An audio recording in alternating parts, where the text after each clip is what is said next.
பாவ வாழ்க்கையிலிருந்து விடுபட முடியாம போராடிக்கிட்டு இருக்கிறீங்களா? உங்க மனசு நான் பாவம் பண்ணிட்டேன், இனி ஜெபிக்க முடியாதுன்னு சொல்லுதா? வேதாகமத்தில் பர்த்திமேயு கதைய தெரியுமா? அவர் குருடனாக ரோட்டோரத்துல பிச்சை எடுத்துக்கிட்டு இருந்தார். ஒரு நாள் இயேசு அந்த வழியா வருகிறார் என்று கேள்விப்பட்டதும், இயேசுவே, தாவீதின் குமாரனே, எனக்கு இறங்கும்னு சத்தமா கூப்பிட்டார். அவனை சுற்றி இருந்த மக்கள் அமைதியாயிருன்னு தடுத்தாங்க. ஆனா அவர் இன்னும் அதிக சத்தமா கூப்பிட்டார்.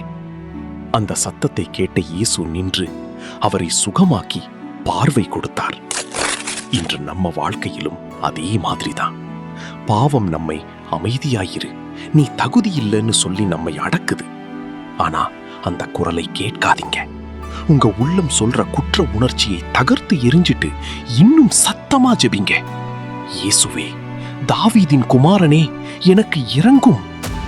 நம்மை பாவத்திலிருந்து விடுவிக்கத்தான் கிறிஸ்து இந்த உலகத்துக்கு வந்தார்.